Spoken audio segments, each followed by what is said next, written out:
Yeah, obviously it's a great opportunity we have ahead of us here this weekend with NC State coming in, and we're playing our best baseball at the best time, I guess, in the season. Last 15 games, I think we're 12-3 in the last 15 and 9-1 in the last 10. So the key now is to keep it going. To be honest, we haven't done a whole lot different from day one till today. This team is a special team as far as resiliency and the ability to come out every day and being 0-0 and with a goal being to win the day. It's really remarkable, and there's no different now. It's the same as you lose 10-0 or you win 10-0. The next day is the next day, and it's a new day. And yesterday's hits don't help you win today's game, and the runs you gave up yesterday aren't going to beat you today. So with that mentality, I think it's a big reason as to why we are where we're at right now. And the key now is to keep that mentality. And the battle cry has been next. As soon as the game is over, win or lose, it's next game, next at bat, next pitch, next ground ball, whatever it might be. So. Very important not to look ahead, and just Friday night's the biggest game, and that's all we're worried about right now. JD, you've spoken about 0-0 mentality, resiliency of this team all season long. What do you attribute that to? Where does that come from? What do you see in that team? It's been something that we've talked about from day one. The strength of this team is the makeup and the character, and it's a special team. It's a group. I haven't enjoyed coaching a team. I know it's my second year as a head coach, but I've been pitching coach for a long time, and I haven't enjoyed a group of guys the way I've enjoyed this one. So. My goal is to keep this thing going as long as possible, as I'm sure is theirs as well. But it's a special group, a big group, a new group that we put together, in a matter of a month. But from day one, our biggest goal was to get them to play together and come together as a team, as a group, as a unit. And credit to them, they've done a great job of that. And we've had some, great leaders that came in from day one that just going to assume that role. Maybe not. Some are vocal, some are not, and some are leaders in the clubhouse, some on the field, but they all kind of play their role in the success of this team. JD, you told us that at the beginning of the season. I remember you said you loved the makeup of this team. Did you worry a little bit when you were down a little bit, or did you have that? I honestly did. I tell everybody the same thing, man. This team, no matter what happened the day before, we show up the next day and then we're at the top of the mountain. We didn't necessarily end there that night, but it just every day felt like a new day. There was never a hangover from the night before. And that's the only way to go through life, right? What happened yesterday, you kind of dwell on it just to learn and then move on. The future is for preparation, but it's so important to be in the present. This team has done a great job of being present in whatever we're trying to accomplish that day. We asked a couple of guys about NC State, and they're like, we don't really care who it is. It's we got to play our game. We do what we do, control what we can control, and be good at our strengths, and we're going to be okay. It doesn't matter who you're playing. We're not going to play a game differently because of who you're playing or what the situation is.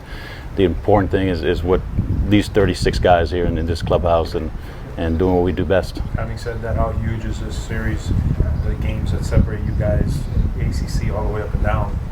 It's 3 games. Friday's a big game, and that's all we're worried about right now. That's all we can control right now is Friday. And today we're preparing for Friday night's game.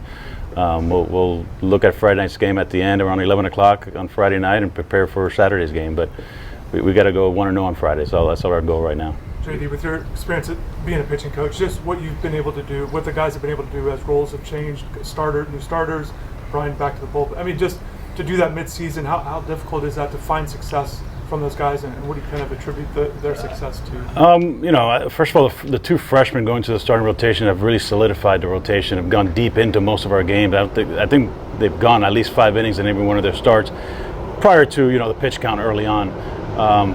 What Walters has done as a closer, it's the hardest job in baseball, and he's made it look really easy. He's done a great job, and then Carson Fisher has really come around, come to his own in the bullpen. And that's key, and guys are getting comfortable in their roles. They know exactly when they're going to pitch, and again, that's when the game goes, along with the script, right? And so far, these games have gone along with the script, and they know when they're going to pitch and who they're going to face, and they're ready for their situation. But the key to our success is that guys playing better. That's it. Our preparation has been the same. Our message has been consistent from day one. Guys are swinging the bat better. We're making plays on defense, and pitching looks better because of the defense. You can't have a good pitching staff without a good defense. And what Michael Torres has brought in center field, and Peralta in right field, and Max has played a good left field, and in the infield, Renzo's played a solid defensive infield. Dorian's gotten better. Ogden came in as a corner infielder, has done a great job at short, and Cuvée has much improved defensively at third. And Smith has kind of anchored it down behind the plate. Has been a great leader. So that's the key to success, man, is pitching and defense and timely hitting, and that's what we've done so far. You touched on the struggles early in the year already a little bit, but I was wondering, as a coach, you could always say, oh, I saw it coming from day one. But when did you really get a sense like, hey, this is coming together and it's looking like it should? I mean, I don't know, you see it coming together, right? Because even early on when you talk about our struggles, we had some good games mixed in here and there, and we thought, okay, we could return the corner, and the next day, another team would show up. It comes down to consistency. You take the Florida State series, and we get blown out on Friday night, and we beat arguably the best pitcher in the country on Saturday, and then Sunday it's an okay game, but we lose the game. There was no consistency early on. I think guys are now just comfortable with their role and accepting their role and just playing better baseball through and through. I'm curious about the left hand.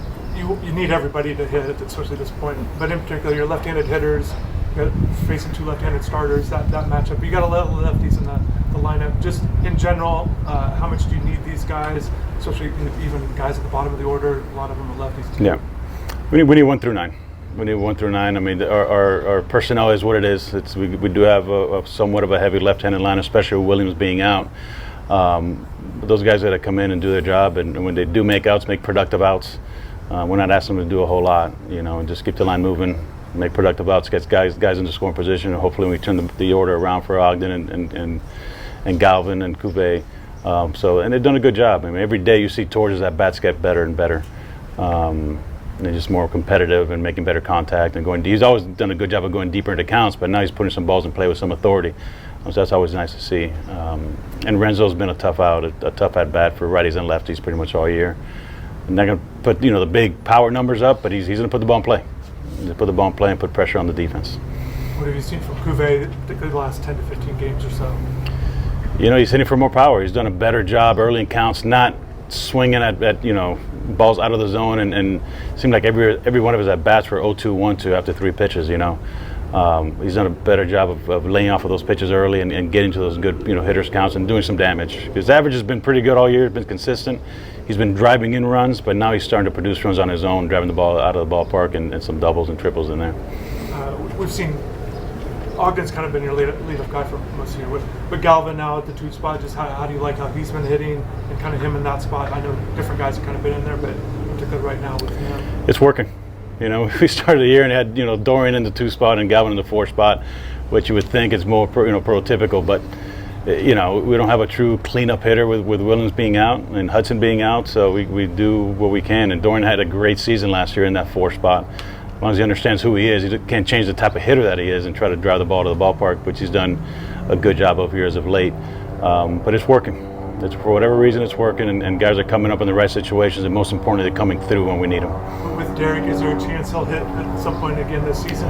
I mean, right now, best case scenario, he's back that Tuesday, of the AC tournament. It's a 4-week window there. I guess it's the best case scenario. You have 2 weeks with no physical activity with that. I guess it's his left hand.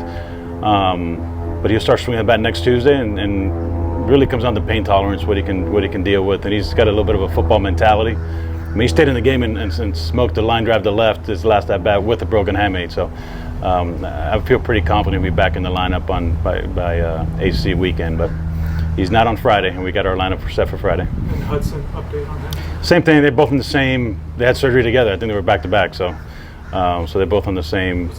Same exact injury. Yeah, the hamate bone on the right hand. Being left-handed, it was on his right hand instead of left. Because it's left-handed. Yeah. Anything else?